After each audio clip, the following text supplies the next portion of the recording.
साथियों, रौनक स्टेज उलमाई कराम मशवरा हजरात, जनाब हाजी असगर अली साहब, अस्सलाम वालेकुम रहमतुल्लाहि ताला बरकातुहू। वालेकुम अस्सलाम रहमतुल्लाह। अल्हम्दुलिल्लाह अल्हम्दुलिल्लाहि रब्बिल आलमीन वल आक़िबतु लिल मुत्तक़ीन वस्सलातु वस्सलामु अला सय्यिदिल अंबिया'i वल मुरसलीन। अम्मा बाद फ़अऊज़ु बिल्लाहि मिनश शैतानिर रजीम। बिस्मिल्लाहिर रहमानिर रहीम। वमा अर्सलनाका इल्ला रहमतल लिल आलमीन। आमन्तु बिल्लाहि सदक़ल्लाहुल अलियुल अज़ीम बल्लगना रसूलुहुन नबियुल करीम व नहनु अला ज़ालिका लमिनश शाहिदीन व शाकिरीन वल्हम्दुलिल्लाहि रब्बिल आलमीन। आइए हम और मिलकर सबसे पहले अपने आका मौला अहमद मुस्तफ़ा हज़रत मोहम्मद मुस्तफ़ा सल्लल्लाहु अलैहि वसल्लम, जिनके आने से मिट गए लात उज़्ज़ा के धूल, वह हमारे हुजूर।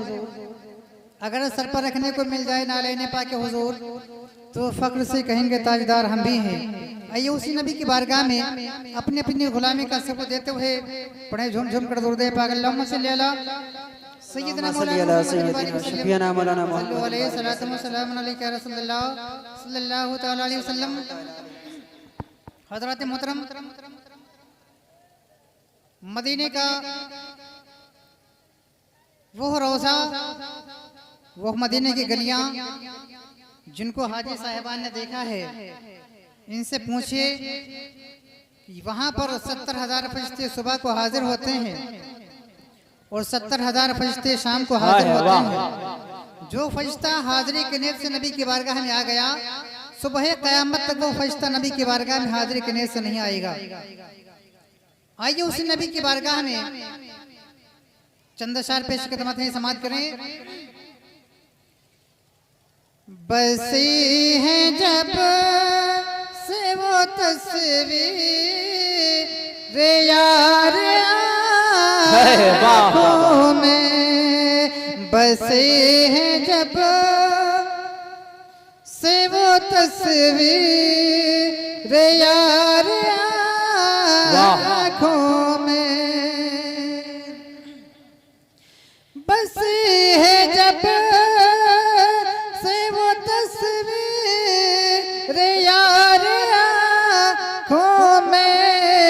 सिमट सी आती है फसले बाहर आँखों में, सिमट सी आती है फसले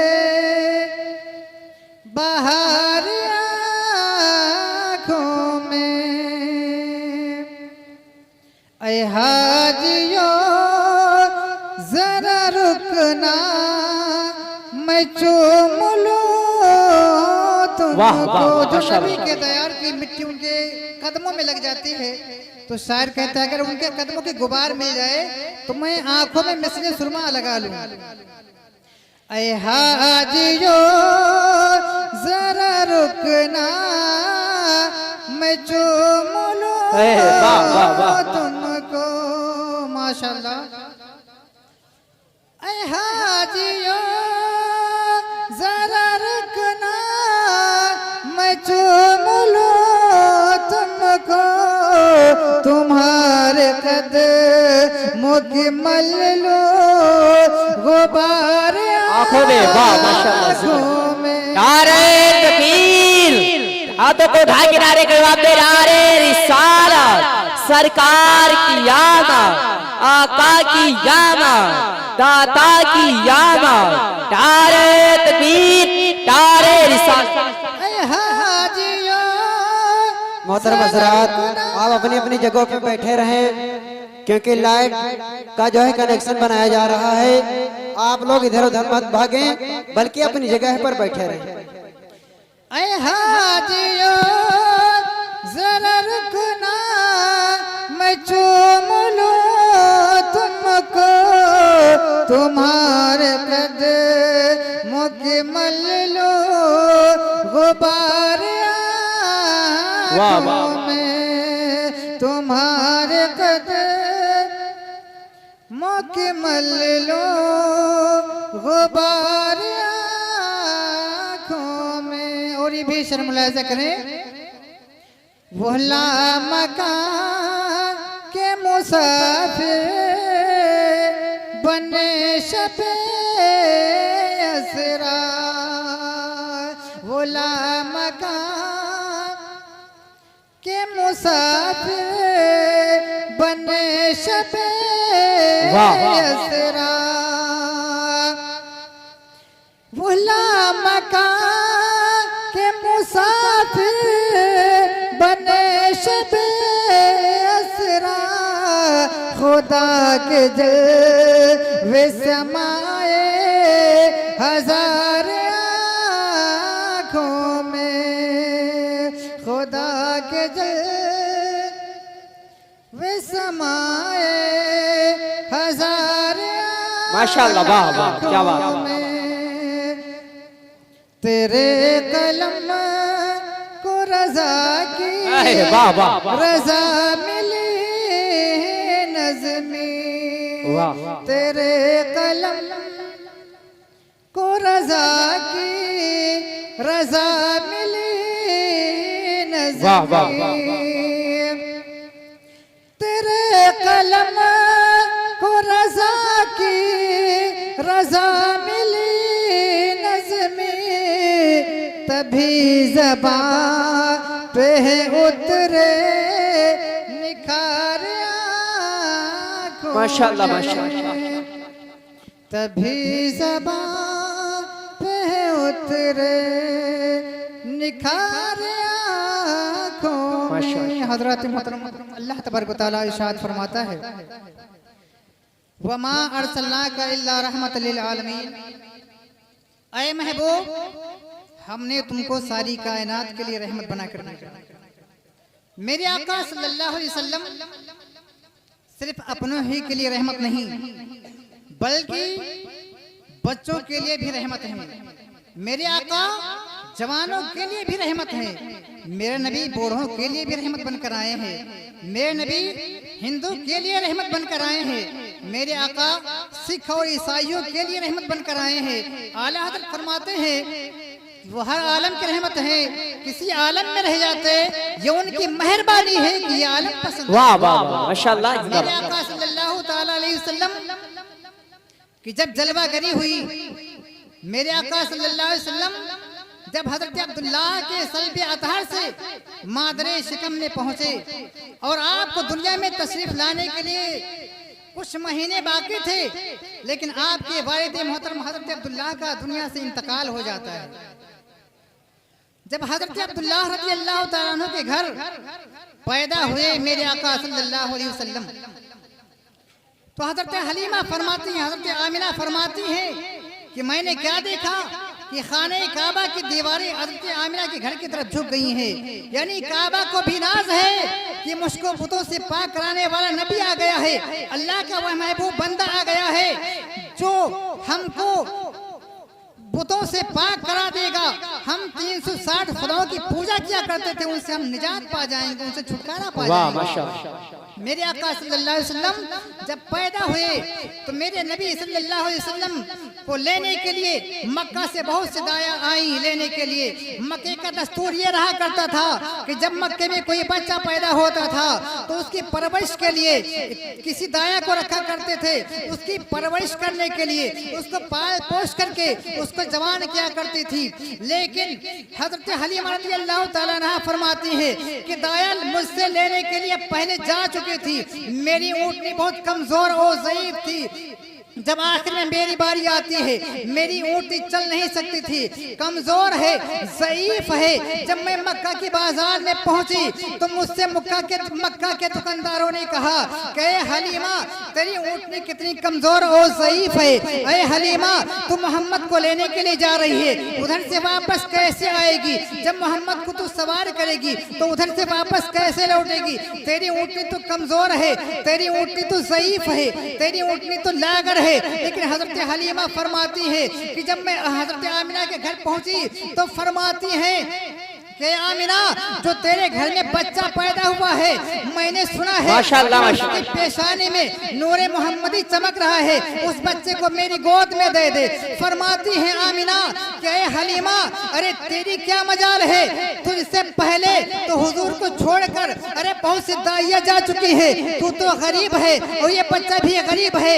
तो हजरत हलीमा फरमाती है कि जब मैंने अपने बच्चे को गोद में लिया, मोहम्मद को गोद में लिया, तो फरमाती है कि मैंने देखा कि मोहम्मद की पेशानी में एक नूर चमक रहा है। तो मैंने कहा कि ऐ लोगों सुनो सुनो, ये बच्चा यतीम नहीं है बल्कि यह बच्चा यतीमों का वाली है। हाय है नारे तकबीर, हाथों को उठा के नारे करवाते जा रहे रिसालत, सरकार की आमद, आका की आमद, दाता की आमद, नारे तकबीर, नारे रिसालत। वाह माशाअल्लाह। हजरत हलीमा फरमाती हैं कि मैं जब बच्चे को अपनी गोद में लिया तो मेरे दिल ने गवारा किया, मेरे दिल ने गवाही दिया कि यह बच्चा यतीम नहीं बल्कि यतीमों का वाली है। हाय वाह, यही वो अल्लाह का महबूब है जो सारी कायनात के लिए रहमत बनकर आया है। मेरे नबी सल्लल्लाहु अलैहि वसल्लम ने जब मक्के में ऐलान फरमाया कि ऐ लोगों मानो मैं अल्लाह का नबी हूँ, अल्लाह का रसूल बरहक हूँ, ऐ लोगों मुझे तस्लीम करो। तो कौम ने कहा, उतबा ने कहा मैं नहीं मानता, शेबा ने कहा मैं नहीं मानता, मक्का के चौधरी ने कहा मैं नहीं मानता। मेरे नबी सल्लल्लाहु अलैहि वसल्लम की आंखों में आंसू आ जाते हैं। अल्लाह इरशाद फरमाता है कि ऐ महबूब घबराने की कोई हाजत नहीं है, ऐ महबूब परेशान होने की कोई जरूरत नहीं है। उतबा नहीं मानता है ना माने, मक्के का चौधरी नहीं मानता है ना माने, दुनिया का कोई इंसान माने या ना माने, तू मुझे मान मैं तुझे मानूं, तू मुझे खुदा कहे मैं तुझे मुस्तफा कहूँ, तू मुझे रब कहे मैं तुझे मुस्तफा कहूँ, तू मुझे ला इलाहा इल्लल्लाह कहे और मैं तुझे मोहम्मद रसूलुल्लाह। वाह माशाअल्लाह, क्या बात है। वाह। मेरे आका सल्लल्लाहु अलैहि वसल्लम ने जब ऐलान आम फरमाया तो उतबा ने कहा ऐसे हम नहीं मानेंगे, पहले मक्का में ऐलान कराएंगे, सारे शहर में ऐलान करवा देंगे, अपने भी आएंगे बेगाने भी आएंगे, मक्का में दौड़ने वाले भी आएंगे, मरवा पर दौड़ने वाले भी आ जाएंगे, हज बैतुल्लाह की तवाफ करने वाले भी आ जाएंगे, तब हम मानेंगे। मेरे आका सल्लल्लाहु अलैहि वसल्लम की आंखों में आंसू आ जाते हैं। अल्लाह तबारक व तआला वही नाजिल फरमाता है क्या है मेरे महबूब, ये उतबा और शैबा अबू जहल ऐलान नहीं करवा रहे हैं बल्कि मैं खुदा होकर ऐलान करवा रहा हूँ। जब ऐलान होगा अपने भी आएंगे बेगाने भी आएंगे, जब ऐलान आम हो जाएगा तो उसमें ये बात तय हो जाएगी कि मोहम्मद अल्लाह के बरहक रसूल हैं या नहीं है। जब ऐलान आम हो गया तो सारे लोग जब हाजिर हो जाते हैं, अब उन्हीं में से एक बादशाह जो यमन का रहने वाला है उसका नाम हबीब इब्ने मालिक है, जब वो साथ में आता है तो उसके साथ में 3000 की फौज वजीर और मुसीर साथ में आया करते हैं। जब उतबा के पास पहुंचते हैं तो अबू जहल कहता है कि ए हबीब इब्ने मालिक, मैंने तुझको इसलिए बुलाया है कि मेरा भतीजा है जिसका नाम मोहम्मद इब्ने अब्दुल्लाह है, वह अपनी सच्चाई का दावा करता है, अपनी रसूल होने का दावा करता है, अपने नबी होने का ऐलान करता है। ये बता क्या ये बात दुरुस्त है, क्या ये बात सही है? कहा तेरी तो बात सुन ली है, बस इतनी ही सी बात है। उतबा ने कहा बस इतनी ही बात है। कहा तेरी तो सुन ली है, जरा मोहम्मद के पास जाते हैं, जरा उसकी भी बात तो सुन ले। उतबा को इशारा किया। अबू जहल ने कहा मोहम्मद के पास मत जाने देना, क्योंकि जो मोहम्मद का चेहरा देख लेता है मोहम्मद ही का हो जाया करता है। काफिर थे लेकिन जो है जानते थे अल्लाह के मोहम्मद रसूल हैं, लेकिन फिर भी दिल के अंधे थे, दिल के कोरे थे। जब हबीब इब्ने मालिक मोहम्मद रसूलुल्लाह के पास आता है तो मेरे नबी सल्लल्लाहु अलैहि वसल्लम इरशाद फरमाते हैं कि हबीब इब्ने मालिक तो क्यों आया है? कहा मैं इसलिए आया हूँ कि मैंने सुना है तुमने अपने नबी होने का ऐलान किया है, रसूल होने का दावा किया है। कहा इसमें क्या बात है? मुझे आसमान भी वाले भी अमीन मानते हैं, जमीन वाले भी अल्लाह का रसूल मानते हैं, जन्नत के होरे भी अल्लाह का रसूल मानती है, बहिश्त की गिलमान भी अल्लाह का रसूल मुझे मानती है। इसमें क्या जो है कैफियत है, इसमें क्या खूबी है, मैं अल्लाह का बरहक रसूल हूँ। कहा मैं तुझको रसूल मानता हूँ, लेकिन मेरी दो शर्त है, मेरे तुमसे दो सवाल है। ये बताओ अगर आसमान पर चांद निकल आए, उसके आप दो टुकड़े फरमा दे तो मैं तुमको बरहक रसूल मान लूंगा। कहा तेरा दूसरा सवाल क्या है? कहा पहले आप पहले सवाल का जवाब दे, फिर दूसरा सवाल बताऊंगा। जब हबीब ने मालिक आया तो 14वीं रात आने वाली थी। आज सूरज को भी नाज है, आज चांद को भी नाज है कि मोहम्मद अरबी की हुकूमत मेरे ऊपर होने वाली है। बहुत जोरों शोर से चांद निकलता है। मेरे आका सल्लल्लाहु अलैहि वसल्लम इरशाद फरमाते हैं कि हबीब इब्ने मालिक देखा चांद निकला हुआ है, चांद के दो टुकड़े फरमा दो। तो उतबा कहने लगा ये मोहम्मद है, ये कैसे चांद के दो टुकड़े फरमाएंगे? हबीब इब्ने मालिक फरमाता है खामोश हो जाओ, परेशान होने की कोई जरूरत नहीं है। मेरे आका सल्लल्लाहु अलैहि वसल्लम इशारा फरमाते हैं चांद की तरफ, तो चांद दो टुकड़े हो जाता है। हबीब इब्ने मालिक मेरे नबी के कदमों पर गिर जाता है और कहता है कि अल्लाह के नबी सल्लल्लाहु अलैहि वसल्लम मैं मानता हूँ कि आप अल्लाह के रसूल हैं। कदमों पर गिर जाता है और कहने लगा कि मुझे अपना बना लो, मुझे अपने कदमों में सुला लो। मेरे नबी शायद फरमाते पढ़ो अशहदु अल्ला इलाहा इल्लल्लाह, पर अपनों पर रहमतें नाज़िल फरमाया करते हैं। मेरे नबी सल्लल्लाहु अलैहि वसल्लम जब मक्का से आते हैं और मदीना आकर पहुंचते हैं, ये किस नबी की महफिल है? नबी की महफिल है। जरा सुभान अल्लाह कह दो यार। महफिल में बात उनके रहमत चल रही है। कह दो सुभान अल्लाह यार। अब नहीं कहोगे तो कब कहोगे यार? महफिल में बात उनकी रहमत की चल रही है। महफिल में बात उनकी रहमत की चल रही है कि दुनिया मेरे नबी के टुकड़ों पे पड़ रही है। महफिल में बात उनकी रहमत की चल रही है। रखा था मुस्तफा ने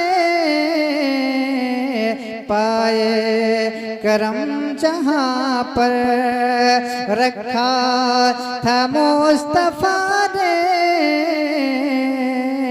पाए करम जहाँ पर। और वो जरा आज तक भी सोना उगल रही है। महफिल में बात उनकी रहमत की चल रही है। मेरे नबी सल्लल्लाहु अलैहि वसल्लम जब मक्का से मदीना तशरीफ लाए तो यहाँ पर भी ऐलान आम फरमाया कि ऐ लोगों मुझे तस्लीम करो, मैं अल्लाह का रसूल हूँ। मैं सारी कायनात के लिए, अपने और गैरों के लिए रहमत बनकर आया हूँ। एक यहूदी अपने हाथ में तलवार लिया और नबी को कत्ल के इरादा से निकला है, घोड़े पर सवार है। उस नबी की अंजुमन, उस नबी की महफिलों को खत्म करने के लिए निकला है कि हम नबी का नाम और निशान मिटा देंगे। कई दिन का सफर किए हुए है, भूखा और प्यासा है, थका और मादा है। मदीने में जब आकर के पहुंचता है तो गोरे गोरे चेहरे वाले, काली काली जुल्फों वाले नबी से मुलाकात करता है। लेकिन नबी को वो नहीं जानता है कि यही मोहम्मद अल्लाह के रसूल है। मैं नबी से कहता है भाई ये बताओ कि मदीने में एक आदमी आया है जो नए दिन का प्रचार करता है और कहता है मैं अल्लाह का बरहक रसूल हूँ, मैं अल्लाह का बरहक रसूल हूँ। ये बताओ इस मामले में मेरी मदद कर दो, मैं इसको खत्म करने के लिए आया हूँ। मैं उसको कत्ल करने के इरादे से आया हूँ। कहा बस यही बात है, अगर यही मामला है तो सुनो, तुम्हारे चेहरे की रौनक बताती है कि तुम्हें आराम करने की जरूरत है। तुम भूखे मालूम होते हो, तुम्हें खाना खाने की जरूरत है। अरे तुम प्यासे मालूम होते हो, तुम सफर करके आए हो, तुम्हें पानी पीने की जरूरत है, जरा आराम कर लो। मैं नबी सल्लल्लाहु अलैहि वसल्लम उसके लिए खाने का इंतजाम करते हैं, पानी का भी इंतजाम करते हैं, खाना खा लेता है, पानी भी पी लेता है, आराम कर लेता है। फिर जब नींद से बेदार होता है कहता है अरे भाई, मैं जिस इरादे से आया हूँ तुम मेरे इरादे में जो है मदद कर दो, मैं मोहम्मद का खात्मा कर दूंगा, मैं मोहम्मद का नामो निशान मिटा दूंगा। कहा बस यही बात है। अरे अगर तुम मोहम्मद को खत्म करने के लिए आए हो, अगर तुम मोहम्मद की महफिलों को मिटाने के लिए आए हो, मोहम्मद का नाम मिटाने के लिए आए हो, तो मैं वही मोहम्मद यारबी हूँ जिसको तुम खत्म करने के लिए आए हो। अरे जब इतना सुना, जब मोहम्मद का नाम सुना तो उसकी आंखें शर्मीली हो जाती है, पैर की जमीन खिसक कर रह जाती है। कहता है, कांपने लगा और कहने लगा कि अगर तुम ही अल्लाह के बरहक रसूल हो तो इस रुए जमीन पर हमने तुम जैसा आदमी देखा ही नहीं है। ऐ अल्लाह के रसूल, मैं तुमको नबूवत